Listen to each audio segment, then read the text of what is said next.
Hello student, this is Vikas Mishra. Today we were discuss about the chapter 3, The Glimpses of the Past. This chapter belong to class 8 Honeydew book.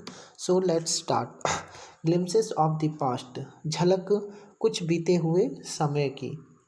Before you read, here are some pictorial glimpses of the history of our country from 1757 to 1857. इधर कुछ झलक दी गई है picture के रूप में जो कि हिस्ट्री के विषय में जानकारी हमें प्रदान करती है 1757 से लेके 1857 तक. This picture and speech bubbles will help clarify your understanding of the condition that led to the event known as the First War of Independence in 1857. इधर कुछ जो स्पीच के बबल्स जो दिए गए हैं, जो कुछ पिक्चर्स जो दिखाई गई हैं, ये हम लोगों को बिल्कुल क्लियरिफाई कर देगी कि किस प्रकार से जो फर्स्ट वॉर ऑफ इंडिपेंडेंस 1857 में लड़ा गया था. First martyr at a function in Delhi. O my countrymen, Let's your eyes fill with tear as you recall the sacrifice of Indians martyr. ये जो झलक है वो एक फंक्शन की है जो कि दिल्ली का है. उसमें लता मंगेशकर, जवाहरलाल नेहरू, लाल बहादुर शास्त्री हमें दिखाई दे रही हैं और नीचे और भी कुछ झलकियां जो है दिखाई दे रही हैं, जैसे भगत सिंह, लाला लाजपत राय, जवाहरलाल नेहरू और भी बहुत सारे, जैसे झांसी की रानी. इसमें लता मंगेशकर गाना गा रही हैं, ओ मेरे वतन के लोगों जरा आँखों में भर लो पानी, जो शहीद हुए हैं उनकी जरा याद करो कुर्बानी. नेक्स्ट देखते हैं. The company conquest 1757 to 1849. इधर जो है कंपनी ने किस प्रकार से आधिपत्य अपना इंडिया पे जमाया था 1757 से लेके 1849 तक. With it superior weapon, the British East India Company was extending its power in 18th century India. इधर हम देख सकते हैं कि ब्रिटिश के पास बहुत ही ज़्यादा सुपीरियर वेपन्स थे, बहुत ही ज़्यादा उसके पास अंत्य आधुनिक यंत्र थे और हथियार थे, जिसकी मदद से ईस्ट इंडिया कंपनी ने 18वीं शताब्दी में भारत पर अपना आधिपत्य जमा लिया. यहाँ पे 1765 का एक मैप दिखाया जा रहा है जिसमें जो रेड कलर है वो टेरिटोरीज है जो कि ब्रिटेन का है, और साथ ही साथ इंडियन प्रिंसेस का सीपीए ये जो येलो मार्क दिखाई दे रहा है, येलो कलर, जो कि बहुत ही भारी संख्या में दिखाई दे रहा है. तो 1865 में ये दिखाया जा रहा है कि इंडियन प्रिंसेस की जो संख्या थी वो बहुत ही ज़्यादा थी, लेकिन धीरे धीरे ब्रिटेन ने इन सारे प्रिंसेस को अपना गुलाम बना लिया. Indian princes were short-sighted. That upstart Raja called the English merchant, they will help me to defeat him. जो भारत के जो राजा थे वो बहुत ही निकट दृष्टि के लोग थे. वो ज़्यादा दूर की नहीं सोचते थे. वो हमेशा इंग्लिश मर्चेंट को बुलाते थे अपनी मदद करने के लिए ताकि वो दूसरे राजाओं को हरा सकें. The people had no peace due to such a constant fight. और उस समय जो लोगों में तनिक भी क्या कहते हैं कि शांति नहीं थी, क्योंकि वो हमेशा लड़ाई जो है वो कंटिन्यू रखते थे. The rivalry helped the East India Company and it could easily subdue Indian prince one by one.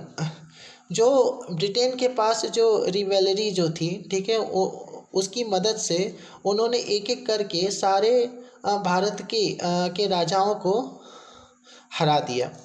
Revelry का मतलब ये होता है कि घोड़ों वाली सेना. A far-seeing ruler like the brave Tipu of Mysore fought the British till he died fighting. एक फार सिंह जो बहुत दूर Singh a far Singh ruler like brave Tipu of Mysore, जो बहुत ही दूर दृष्टि रखने वाले जो रूलर जो थे टीपू सुल्तान जो कि माइशोर के थे, उन्होंने ब्रिटिश से लड़ाई की जब तक वो मर ना गए। आखिरी सांस तक उन्होंने ब्रिटेन से लड़ाई की। How did Indian react to this conquest. देखो जो इंडियन जो थे वो अलग अलग अपनी टिप्पणियाँ रखते थे इन अंग्रेज़ों के विरुद्ध। कुछ जो मतलब इंडियंस जो थे वो अंग्रेज़ों को अच्छा समझते थे, यद्यपि कुछ जो इंडियंस हैं वो अंग्रेज़ को बुरा समझते थे। जैसे पहले ग्लिम्स में हम देखेंगे, thanks there is peace in the country now, no more war and no looting by thugs. ये धन्यवाद भगवान, ठीक है, अब हमारे कंट्री में बिल्कुल शांति हो गई है और अब हमें कोई भी लूटता नहीं है और ना ही कोई भी हमें ठग्स के द्वारा लूटता नहीं है। It is God who sent the British. ये ईश्वर है जो कि ब्रिटिश को उसने हमारे पास भेजा है। Our destiny is link with them. हमारा जो भाग्य है वो इनसे बिल्कुल जुड़ा हुआ है। The white man has killed और डिथ्रोन आवर किंग्स। जो वाइट मैन ने क्या किया, हमें मारा और हमारे राजा को उन्होंने गद्दी से उतार दिया। Our kings were not good but after all they were all this land. हमारे जो राजा थे वो बहुत अच्छे नहीं थे, लेकिन आखिरकार वो हमारे धरती के ही थे। Now we have become slave of foreigner. अब हम पूर्ण रूप से फॉरेनर का मतलब अंग्रेज़ों का गुलाम बन चुके हैं। British rule 1765 to 1836। Religious leader preach idea like untouchability and child marriage. जो रिलीजियस जो गुरु थे, जो धार्मिक जो गुरु थे, ठीक है, वो शिक्षा प्रदान करते थे अनटचेबिलिटी मतलब छुआछूत की और साथ ही साथ बाल विवाह की। Anyone who cross the sea lose his religion. यदि कोई भी शी को समुद्र को पार करता है तो वो अपने धर्म से हाथ धो बैठेगा। All the misery in the world is due to women. जितनी भी मतलब दुख जो है इस धरती पे वो सारी औरतों के वजह से हैं। ये सारी जो बातें हैं वो रिलीजियस गुरु उस समय किया करते थे। The truth was that Indians had lost self-respect. The British scorned them. सच्चाई तो ये थी कि जो इंडियंस जो थे वो धीरे धीरे अपना जो सेल्फ रिस्पेक्ट जो है वो बिल्कुल गंवा चुके थे। The native are unworthy of trust, incapable of honesty. जो यहाँ के जो बासिंदे जो थे वो अयोग्य थे कि उनके ऊपर हम ट्रस्ट करें और उन पे हम किसी भी प्रकार का ये मतलब देखें कि वो ऑनेस्ट है। True your honour but I am honest. यद्यपि वहाँ के जो भारत के जो बासिंदे हैं वो इसको कहते थे कि ये सत्य है कि भारतीय लोग ऑनेस्ट नहीं है, लेकिन मैं ऑनेस्ट हूँ। Being merchant, the British wanted quick profit. Their heavy tax forced farmer to abandon their field. जो मर्चेंट जो थे ब्रिटिश के वो ये चाहते थे कि उनका जल्दी से जल्दी प्रॉफिट हो। इस वजह से उन्होंने जो किसान जो हैं उस पर उन्होंने खेतों का कर्ज बहुत ही ज़्यादा डाल दिया था। But your mens are taking all my crop. एक जो किसान है वो अंग्रेज़ से कह रहा है कि लेकिन आपके लोगों ने मेरी सारी जो फसल है वो लेके चले गए। You are still in arrear. If you don't pay next week I will send you to jail. अभी भी तुम्हारा जो टैक्स है वो बाकी है, यदि अगले सप्ताह तुमने लौटाया नहीं तो मैं तुम्हें जेल में डाल दूँगा। Still, the British invented other method which gave them more profit. यद्यपि इतना कुछ करने के बाद भी जो ब्रिटिश जो थे वो और भी तरीके ढूंढते थे कि उनका और भी ज़्यादा प्रॉफिट हो जाए. The good manufactured in England should not have any import duty when brought into India. जो ब्रिटेन की जो भी मतलब गुड्स जो भी मतलब सामान जो थे वो भारत में आते थे तो उस पर ब्रिटेन ने या ब्रिटिश ने किसी भी प्रकार का टैक्स नहीं लगाया था. ए गुड आइडिया, ये उनके लिए एक अच्छा उपाय था. The East India company law began to cripple Indian industry. जो ये भारत का जो ईस्ट इंडिया का जो मतलब लॉ जो था वो भारत के इंडस्ट्री को धीरे धीरे निर्बल बना देने वाला था. Inevitably, famine followed between 1822 and 1836. Between 15 lakh Indians die of starvation. ये देखा जाए तो क्या कहते हैं कि निसंदेह रूप से जो भूखमरी जो है वो 1822 से 1836 तक रही और इसमें लगभग 15 लाख जो इंडियंस जो हैं वो भूख के कारण मारे गए. The British policy रूइन the expert artisan and their business. जो ब्रिटिश की जो पॉलिसी थी, ठीक है, वो भारत के जो कारीगर थे और जो बिजनेसमैन थे वो पूरी तरह से बर्बाद कर देने वाले थे. राम मोहन रॉय 1772-1833. राम मोहन रॉय के बारे में हम जानेंगे. Ram Mohan Roy, a learned man from Bengal, understood what was wrong with the country. Ram Mohan Roy जो थे वो एक ज्ञानी पुरुष थे जो कि बंगाल के थे और वो ये जानते थे कि भारत के साथ क्या गलत हो रहा है, उनके कंट्री के साथ क्या गलत हो रहा है.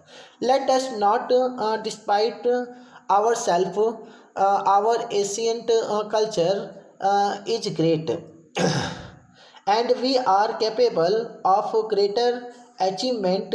We must first reform our society. Superstitions have been ruin us. हमें अपने ऊपर अपने क्या कहते हैं कि प्राचीन कल्चर के ऊपर तनिक भी उपेक्षा नहीं करनी चाहिए. हमारा जो प्राचीन जो सभ्यता है वो बहुत ही ज़्यादा ग्रेट है. हमें अपने सोसाइटी को थोड़ा सा और सुधारने की आवश्यकता है. जो भी सुपरस्टिशंस जो है, अंधविश्वास जो है, वो हमें दूर करने की ज़रूरत है क्योंकि ये जो सुपरस्टिशंस जो है वो हमें बर्बाद करके रख देंगी. ये राम मोहन रॉय का मानना था. He told his wife Uma. उन्होंने अपनी वाइफ उमा से कहा था, cow are of different colour but the colours of their milk is the same. जो काऊ जो होती हैं, ठीक है, वो उसका अलग अलग कलर होता है लेकिन उसका जो मिल्क जो है, उसका जो दूध है वो एक कलर का होता है. Different teacher have different opinion but the essence of every religion is the same. अलग अलग जो टीचर जो होते हैं वो उनके विचार जो होते हैं वो अलग अलग हो सकते हैं लेकिन सारे जो रिलीजन का जो ओपिनियन है वो लगभग एक जैसा होता है. He was attract by science and modern knowledge. जो राजा राम मोहन रॉय जो थे वो मॉडर्न साइंस और नॉलेज से बहुत ही ज़्यादा अट्रैक्ट हुए थे. Knowledge should be practical and scientific. उनके अकॉर्डिंग जो नॉलेज जो है वो बिल्कुल प्रैक्टिकल और साइंटिफिक होना चाहिए. He crossed the sea and went to England to see what made the British powerful. Then there he told them. उन्होंने समुद्र को पार किया और वो इंग्लैंड गए और उन्होंने ये जानने की कोशिश की कि क्या चीज़ है जो कि ब्रिटिश को पावरफुल बनाती है. There he told them. और वहाँ पे जाके उन्होंने बताया भी. We accept you as ruler. हम मानते हैं कि आप हमारे रूलर हैं. And you must accept us as subject. और आपको ये एक विषय के रूप में लेना चाहिए. But you must remember the responsibility a ruler on to his subject. और आपको ये भी पता होना चाहिए कि एक जो रूलर की क्या रिस्पॉन्सिबिलिटी होती है अपने सब्जेक्ट के प्रति। He started newspaper but this suspicious British stop them in 1823।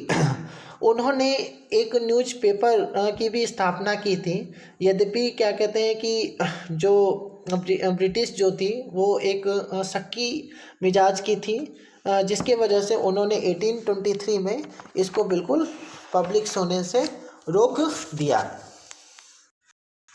Operation उत्पीड़न। But the British continue to oppressed Indians. लेकिन जो ब्रिटिश जो थे उन्होंने जारी रखा इंडिया को ओपेस करने का, मतलब उनको दबाने का। इन 1818 they had passed regulation third. Under it an Indian could be gelled without trial in a court. उन्होंने 1818 में एक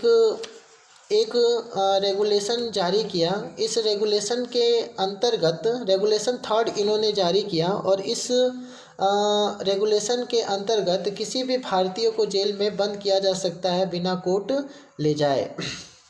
all the time British officer in the India through big salary and also made Fortune in private business. और इस समय जितने भी British officer जो थे वो इंडिया में एक बड़ी सैलरी पाते थे, और साथ ही साथ में एक प्राइवेट बिजनेस भी भारत में करते थे। By 1829 Britain was exporting British good worth 7 crore rupee to India. 1829 में ब्रिटिश ने एक्सपोर्टिंग किया ब्रिटिश सामग्रियों को भारत में लगभग 7 करोड़ रुपए का। British prosper on the company loot while Indian industry began to die. जो ब्रिटिश जो थे वो धीरे धीरे बहुत ही ज़्यादा संपत्तिशील हो गए, और वहाँ की कंपनियां भी बहुत ही ज़्यादा संपत्तिशील हो गई ब्रिटेन की, और धीरे धीरे जितने भी इंडियन इंडस्ट्री थे वो बिल्कुल तबाह हो गए। Governor general Bentinck reported back home. जो गवर्नर जनरल बेंट्रिक जो थे उन्होंने रिपोर्ट किया पुनः इंग्लैंड में। The bones of cotton weaver are bleaching the plains of India. जो कॉटन जो वीवर जो थे, ठीक है, वो धीरे धीरे बिल्कुल फीका पड़ गए हैं भारत के जो कि प्लेन्स में रहते हैं। Dissatisfaction education in India was a Persian and Sanskrit. जो भारत की जो शिक्षा दीक्षा थी वो पर्शियन थी या संस्कृत थी। In 1835 a English man named Macaulay suggested a change. एक इंग्लिश मैन जो थे जिनका नाम मैकॉले था, उन्होंने सजेस्ट किया कि इनकी शिक्षा दीक्षा चेंज होनी चाहिए 1835 में। We should teach the native through the English language. I agreed. उन्होंने ये सलाह दी अपने गवर्नर को कि हमें इन भारतीयों को इंग्लिश लैंग्वेज सिखानी चाहिए। English education produce clerk to whom the British gave petty job under them. English जो एजुकेशन है वो छोटे मोटे काम ब्रिटिश के अंडर दिला सकता है भारतीयों को। Incidentally, it also produce a new generation of intellectual। और इंसिडेंटली देखा जाए तो यहाँ से ही एक नई जनरेशन की शुरुआत होती है। We must educate our brother. हमें अपने भाइयों को पढ़ाना चाहिए। And try to improve their material condition. और हमें ये कोशिश करना चाहिए कि जो इस समय का जो कंडीशन है उसको सुधारा जाए। For that we must convey our grievance to the British parliament. और इस तरीके से हम अपनी जो शिकायत जो है उसके पार्लियामेंट में कर सकते हैं। By 1856, the British had conquered the whole of India. अब हम देख सकते हैं कि जो येलो पार्ट्स जो हैं, जितने भी राजाओं के जो मतलब हिस्से जो हैं वो बिल्कुल कम हो गए हैं, और ब्रिटेन जो है वो रेड जोन में अपने आधिपत्य को भारत में संपूर्ण रूप से फैला चुका है. They care little about the need of Indians. वो बहुत चिंता करते थे भारत की आवश्यकताओं के ऊपर. Our kings have become puppet, we have lost our old job. जो हमारे जो राजा हैं वो एक कठपुतली है उनके हाथों की, और हम अपनी पुरानी जो जॉब्स हैं वो खो चुके हैं. एंड लैंड, और साथ ही साथ हम अपने ज़मीनों को भी खो चुके हैं. They are converting our brother, और वो हमारे ब्रदर को बिल्कुल, हमारे भाइयों को वो बिल्कुल बदल रहे हैं. You only talk, do something to drive them out. क्या तुम बातें ही करोगे कि कुछ ऐसा करोगे कि उनसे हम आज़ादी पा सकें.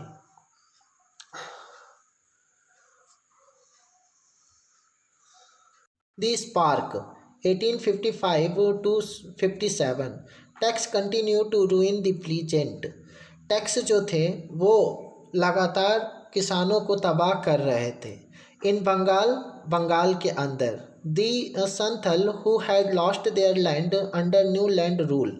और जो संथल जो थे वो लगातार अपने लैंड को गंवा रहे थे. बिकम डिस्परेट, और वो पूरी तरह से निराश हो चुके थे. इन 1855 में they rose in rebellion and massacred European and their supporter alike. वो पूर्ण रूप से विद्रोह कर रहे थे, और साथ ही साथ में वो पराजय पा रहे थे यूरोपियन से और उनके जैसे लोगों से. The discontent was brewing in the East India Company Army too. और साथ ही साथ असंतोष की जो भावना थी वो ईस्ट इंडिया कंपनी के आर्मी के अंदर भी आ गई थी. The white soldier get huge pay, mason to live in servant. जो वाइट जो सोल्जर थे उनको महल मिलता था, एक अच्छी सैलरी मिलती थी, और साथ ही साथ नौकर चाकर भी मिलते थे. While we get a pittance and slow promotion.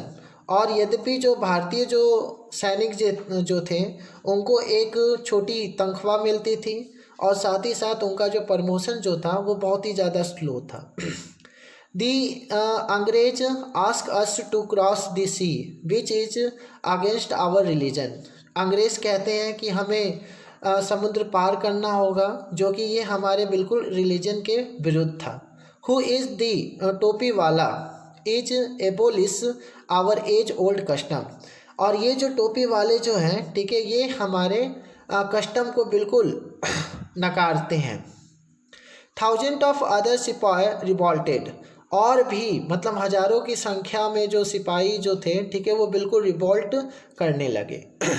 They were stripped off their uniform. वो अपने यूनिफॉर्म को उतार के फेंकने लगे. सिपाही Mangal Pandey attacked the adjutant in his regiment and was executed. जो सिपाही मंगल पांडे जो थे उन्होंने अटैक किया अपने रेजिमेंट के ऊपर, और वो वहाँ से बिल्कुल निकाल दिए गए. Few Englishmen had care to understand Indian custom or the people mind. कुछ ही जो अंग्रेज़ जो थे वो भारत के जो वासिंदे जो हैं उनके कस्टम और उनके कल्चर की रिस्पेक्ट करते थे या उनके दिमाग को समझते थे. O proud Brahmin soldier, do you know that the grease on the bullet you have to bite is made from the fat or cow and pig. O proud Brahmin soldier, क्या तुम जानते हो कि जो बुलेट का जो ग्रीस तुम अपने दांतों से काटते हो वो पिग और सुअर और गाय के मांस से बना हुआ है. व्हाट, क्या? The white man has deceived us too, जो वाइट मैन ने हमको भी बिल्कुल धोखा दिया है। ये काऊ और पिग, जो काऊ जो है वो हिंदुओं के रिलीजियस के अकॉर्डिंग, और जो पिग जो है वो मुस्लिमों के रिलीजन के अकॉर्डिंग, दोनों के अकॉर्डिंग ये बिल्कुल अयोग्य मांस थे जो कि ये अपने दांत से काटते थे। soon soon chapatis were sent from village to village to tell the people that their emperor would want their service। कुछ ही समय के बाद छपतीस जो है गांव-गांव भेजे गए और उन्होंने लोगों को ये बताया कि उनके जो राजा है वो उनकी सर्विस पुनः चाहते हैं। Yes all my village man will be ready. हाँ, हमारे सारे जो विलेज के जो लोग हैं वो पूर्ण रूप से तैयार है। Similarly lotus flower circulated among Indian soldier, और ठीक उसी प्रकार जो lotus flower circulated among Indian soldier, और क्या कहते हैं कि जो लोटस फ्लावर के चारों तरफ इंडियन सोल्जर भी इकट्ठा हो गए थे। डेथ टू फॉरेनर, बिल्कुल डेथ टू फॉरेनर का सेंस है कि फॉरेनरों की मृत्यु। The masses gave all help and shelter to the patriot, और ये जो मासेस जो है वो हमें एक तरह से हेल्प प्रदान करेगी और रहने का जगह प्रदान करेगी हमारे देशभक्तों के लिए। Revolt, then there was a violence outbreak in at Meerut, और तभी क्या हुआ कि 1857 में एक तरह का वायलेंस जो है, एक तरह का विद्रोह जो है वो उत्पन्न हुआ मेरठ में। द सिपाही मार्च टू दिल्ली, और जो सिपाही जो थे वो दिल्ली की तरफ उन्होंने मार्च कर दिया। Long live our emperor Bahadur Shah, long lives our emperor Bahadur Shah, बहुत लंबी उम्र रहे हमारे बहादुर शाह की। इन रिवेलियन स्प्रीड वाइल्ड, जो रिवेलियन जो विरोध जो था, ठीक है, वो चारों तरफ फैलने लगा। Many landlord had lost their land because of British policy and they were sure, बहुत सारे जो लैंडलॉर्ड जो थे उन्होंने अपनी ज़मीन खो दी और ब्रिटिश पॉलिसी के कारण, एंड दे वर श्योर, और वो सारे जो थे वो एक तरह से घायल थे। The white man rule must and, जो अंग्रेज़ों का जो रूल्स जो है, उनका जो आधिपत्य जो है वो ज़रूर ख़त्म होना चाहिए। Yes we will help you, हाँ हम आपकी मदद करेंगे। The fight for freedom, many former ruler like Begum Hazrat Mahal of Lucknow were better, बहुत सारे जो मतलब जो रूलर जो थे, जो फार्मर जो कि मतलब सुधार चाहते थे, जैसे बेगम हजरत महल की तरह जो कि लखनऊ की थी, वो बिल्कुल इस पर विरुद्ध थी, बिल्कुल बेटर थी, मतलब बिल्कुल वो कड़वी थी। The white man has taken away my kingdom, जो वाइट मैन, जो अंग्रेज़ों ने मेरे मतलब साम्राज्य को क्या कर दिया, हड़प के रख लिया। They join the upsurge against the foreigner, और उन्होंने बिल्कुल मतलब ये ज्वाइन किया इसको, इस मुहिम को।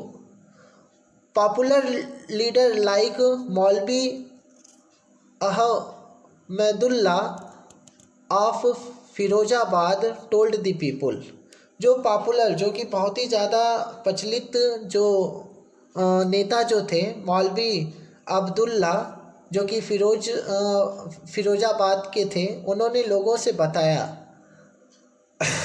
राइज ब्रदर राइज, द अंग्रेज इज रूइन आवर लैंड, जगो मेरे भाइयों जगो, जो अंग्रेज जो है वो हमारे लैंड को बर्बाद कर रहे हैं। The people rose everywhere in Bareilly, Kanpur and Allahabad. जो लोग जो थे वो सारे जगह और बरेली, कानपुर और इलाहाबाद के। अजमुल्ला खान टोल्ड तात्या टोपे। अजमुल्ला खान ने तात्या टोपे से कहा, we should have Peshwa Nana Sahab as our leader in this war of independence. उन्होंने कहा कि हमें पेशवा नाना साहब को अपना लीडर मानना चाहिए इस स्वतंत्रता की लड़ाई में। 18 year old Kunwar Singh of Bihar receive A bullet in his wrist. जो 80 साल के जो मतलब कुंवर सिंह जो थे उनके कलाई में बुलेट लग चुकी थी। Mother Ganga this is my last offering to you. और उन्होंने मदर गंगा से कहा कि ये मेरी आखिरी भेंट है माँ तुझे। The patriot pounced upon the British and fought pleased battle all over north India. और जो देशभक्त जो थे वो ब्रिटिश से लड़ते रहे नॉर्थ इंडिया में पूर्ण रूप से। Okay, student, I hope you understand this story very well. Glimpses of the past. Okay, goodbye.